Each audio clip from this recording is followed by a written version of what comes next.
Assalamualaikum warahmatullahi wabarakatuh. Shalom Swastiastu, Namo Buddhaya, salam kebajikan dan salam sejahtera untuk kita semua.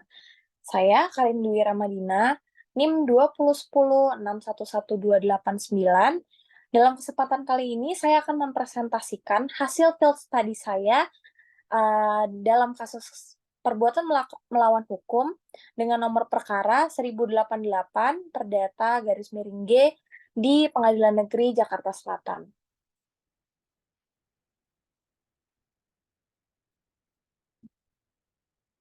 Yang pertama, saya mengunjungi Pengadilan Negeri Jakarta Selatan pada tanggal 29 Mei 2023 di hari Senin dengan waktu pukul 10 pagi.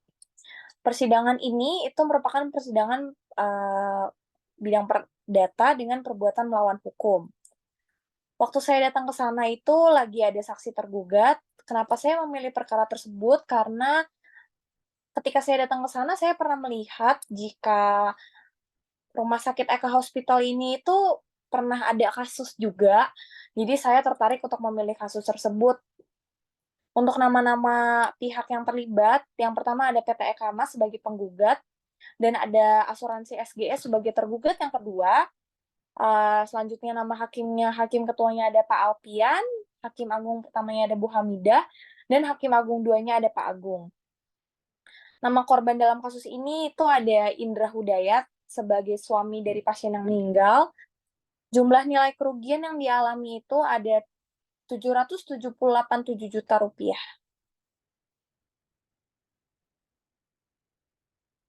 Berikut rincian perkaranya. Yang pertama, adanya pasien yang positif COVID pada tanggal 26 November 2020 di Rumah Sakit Eka Hospital di Cibubur.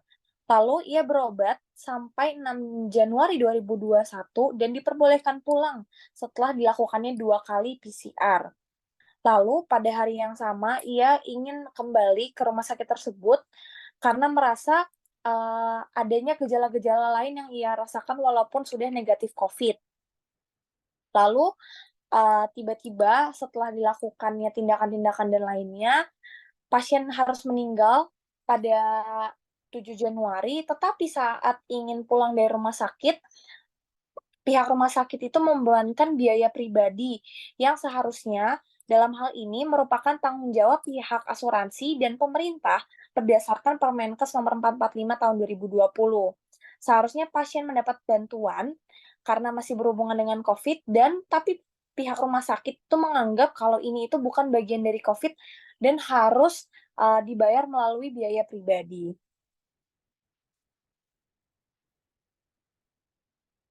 Dalam kasus yang telah saya lihat sidang kemarin, saya akan mengaitkan kasus ini dengan pembelajaran filsafat hukum yang telah saya pelajari. Saya mengaitkan dengan adanya materi aksiologis, di mana materi ini yang saya ketahui yaitu untuk aksiologi sendiri itu untuk menunjukkan manfaat ilmu untuk meningkatkan taraf hidup serta mengetahui apa kegunaan dari hukum. Dikaitkan dengan hukum dan kekuasaan, dengan adanya aturan Permenkes nomor 445 tahun 2020, sudah seharusnya pasien itu mendapatkan jaminan dari pemerintah dan asuransi yang ada.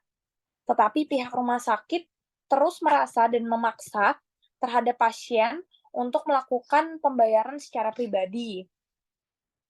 Hal tersebut dari yang bisa saya dapatkan melalui filsafat itu, adanya kekuasaan yang tidak terkontrol membuat semena-menanya direktur dari pihak rumah sakit untuk menetapkan pembiayaan pribadi dan bukan dari bagian COVID-19. Hal tersebut mengakibatkan kekuasaan yang tidak dibatasi akan terjadi kekacauan yang berujung pada kehidupan manusia itu sendiri dikarenakan uh, menjadi tidak jelasnya peraturan dan aturan yang sudah sesuai dengan kontrak dan hukum yang berlaku.